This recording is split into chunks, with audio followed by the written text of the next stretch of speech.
What is going on, guys? Welcome back to the channel for this quick video, and today we'll be talking about how can 2K24's defense be improved. We all know during this season, lots of players and content creators shared their thoughts on how they think things can be improved, so in this one here, I'll give my take. Opinions on the game can vary from lots of perspectives, so all these things will be coming from a gamer/programmer, because I did some programming on my day job, / content creator's perspective. So I'll try to be more realistic on my takes. So let's get right into it.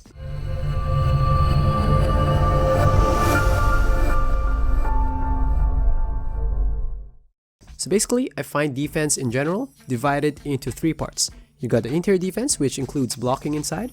You got the perimeter defense, which includes jump shot contest. And last one will be the on-ball defense. So for interior defense, I know all things can be improved, but I don't think there's something dramatic that needs to be changed in here. Maybe there are some, but it's not really a major concern at the moment. I don't want 2K to touch it. I don't want to roll it back to what happened before, where this positioning here was not safe. Like you're still worried that a 6'2" guard without chase down artist badge may block you. So in terms of interior defense, I know it could be better in some way, but might as well not touch it. For jump shot contest, I think it's not that bad as well. I think 2K tried to work on it this 2K23. To be honest, the timing changes on shooting may look like an offensive thing, but I see it as a defensive buff. I think the goal behind it is to increase the difficulty of pull-up J's. At the moment, jump shot contest is not that bad in my opinion, so hopefully they don't touch it that much.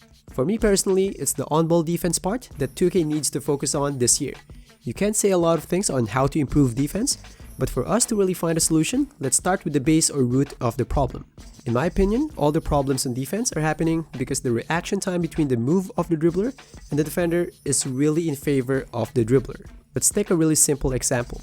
In here, the ball handler stopped and launched again. Even the defender reacts quick enough, for the most part, he'll get beat. That's because of the delay and how overpowered some dribble moves are. No matter how fast you react, always, the ball handler will have the upper hand. And that's because of the delay, which can give you sliding sensation, plus how quick the speed boost of the dribbler is. I know it sounds like a super basic example, but that's the root of all defensive problems. That's the reason why some players can abuse rim running. That's the main reason why some players can just ISO at the top or left-right, and some other things. So how do we fix it? I think the most simple way to fix it is to make better servers to reduce delay. To be honest, that's the only thing that we need right now. We don't even need my next solutions if they fix the delay. I think the moment those input lags got fixed, the defenders can react quicker and solve all these problems. But let's be realistic, let's assume that it's not easy for them to revamp these servers, and having a better server is not possible, then what are the other things that 2K can do? Some of you might say, oh, we can have more defensive badges to even it up. For me personally, I think Challenger and Clamps functions are enough. I can't think of any badge functions that can solve the input lags. We can't really have a badge that will increase lateral quickness. I mean, with the delay that we have right now, it will backfire. So for me, the first change that we need, assuming that the delay will still be there, is to reduce the speed boost effect of dribble moves. I know it sounds bad for dribblers because it looks like it's punishing them, but if the delay will still be there, unfortunately, I think that's the only choice. That's the only way to fight back the huge delay on the reaction time. On offense, it's not that punishing to have delay because you're the one initiating the motions at the first place. It's more on the defensive side that is taking the hit. I think 2K already know that the problem is speed boosting is just too much.